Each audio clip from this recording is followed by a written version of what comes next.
अस्सलाम वालेकुम नाज़रीन, आप देख रहे हैं यूनिटी न्यूज़ और मुझे कहते हैं फसीहा। इंडिया दुनिया की तीसरी बड़ी मईशत बनने जा रहा है। इंडिया ने 2023 के दौरान मजमूई कौमी पैदावार जीडीपी में इजाफे के बाद इसे 8.4% करार दिया है, जो मुआशी माहिरीन की तवक्कुआत से कहीं ज्यादा है। इस तरह इंडिया को दुनिया की बेहतरीन कारकर्दगी दिखाने वाली मईशत करार दिया जा रहा है। अमेरिकी इन्वेस्टमेंट बैंक जेफरीज के माहिरीन का ख्याल है कि 2027 तक इंडिया दुनिया की तीसरी सबसे बड़ी मईशत बन सकता है।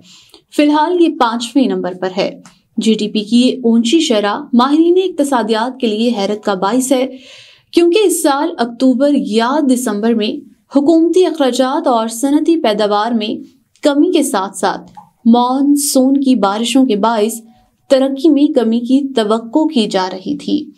मईशत में इस तेजी का ऐलान इलेक्शन से पहले कुछ हफ्ते कबल ही किया गया और इसकी वजह मैन्युफैक्चरिंग और तामीरात के शोबों में पैदावारी इजाफे को करार दिया गया। ये ऊंची शरह एक ऐसे वक्त में सामने आई है जब चीन, जापान, जर्मनी और बरतानिया जैसे ममालिक कोविड के तबाहकुन माशी असरात से बाहर आने के लिए अब भी जिद्दोजहद कर रही हैं। ऑपोजिशन जमात कांग्रेस का कहना है कि ये ऊंची शरह अदादोशुमार के हेरफेर से हासिल की गई है, जबकि मुल्क की मईशत इस वक्त दबाव से गुजर रही है। आखिरी तिमाही में 8.4 की शरह तरक्की का डेटा आने के बाद रवा माली साल के लिए मुआशी तरक्की के तखमीनों में भी इजाफा किया गया है। नए तखमीने के मुताबिक मईशत 2023-24 में 7.6% की सालाना शरह से तरक्की करेगी। पहले ये तखमीना 7.3% का था। अब बात करते हैं कि इंडिया की मईशत तेजी से क्यों बढ़ रही है। मईशत का ये डेटा पार्लिमानी इंतखाबात से 1 महीने पहले जारी हुआ, जो वजीर आजम मोदी के लिए काफी खुशाइंद है। नरेंद्र मोदी ने ऊंची शरह का डेटा आते ही इस पर खुशी का इजहार करते हुए ट्विटर पर एक अपने पैगाम में लिखा कि 8.4% की शरह से जीडीपी की तरक्की इंडियन मईशत की मजबूती और इसमें बेहतरी के इम्कानात की मजर है।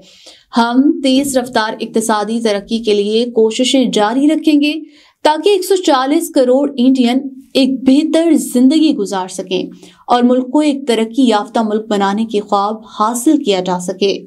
मुल्क के चीफ इक्तिसादी मुशीर आनंद नागेश्वरन ने नामा निगारों से बात करते हुए कहा कि मईशत मुसलसल तमाम तकवात से बेहतर नतीजे दे रही है। ताहम उनका कहना था कि जीडीपी की शरह ऊंची और मजबूत जरूर है और मुस्तकबिल में इसके फरोग के इम्कानात बेहतर नजर आ रहे हैं, लेकिन बहुत से खारजी अवामिल इसे नीचे की तरफ धकेल सकते हैं। जीडीपी में इजाफा सभी के लिए हैरत का बाइस है, क्योंकि माहिरीन ये तवक्को कर रहे थे कि मईशत आखिरी सहमाही में पहले के मुकाबले में घटकर 6.5% पर आ जाएगी। माहिरीन का ये भी कहना है कि आखिरी सहमाही में मईशत की शरह ऊंची जाने का एक सबब टैक्स कलेक्शन में गैर मामूली इजाफा भी है। नेट टैक्सों में 32% इजाफा रिकॉर्ड किया गया है। ऑपोजिशन कांग्रेस के रहनुमा जयराम रमेश ने एक बयान में कहा है कि टैक्सों में इजाफे के सबब जीडीपी 8.4% लगने लगा है।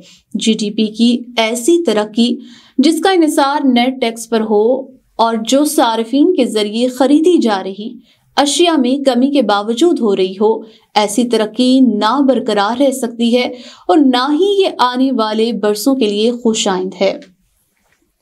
वो मजीद कहते हैं कि अगर मईशत के मुख्तलिफ इशारियों को एक साथ रखा जाए तो साफ पता चलता है कि आम आदमी के लिए मईशत शदीद दबाव से गुजर रही है। इस बढ़ते हुए अदादोशुमार के बावजूद वजीर आजम मोदी इक़्तिदार में मनमोहन सिंह की हुकूमत के मुकाबले में मईशत कहीं सुस्त रवि से आगे बढ़ रही है। आइंदा महीने से पार्लिमानी इंतखाबात शुरू हो रही हैं। नाक़दीन कुछ भी कहते रहें, मोदी इन इंतखाबात में 8.4% का डेटा इंतखाबी मुहिम में लेकर जाएंगे और इसे अपनी हुकूमत की एक बड़ी कामयाबी के तौर पर पेश कर सकेंगे।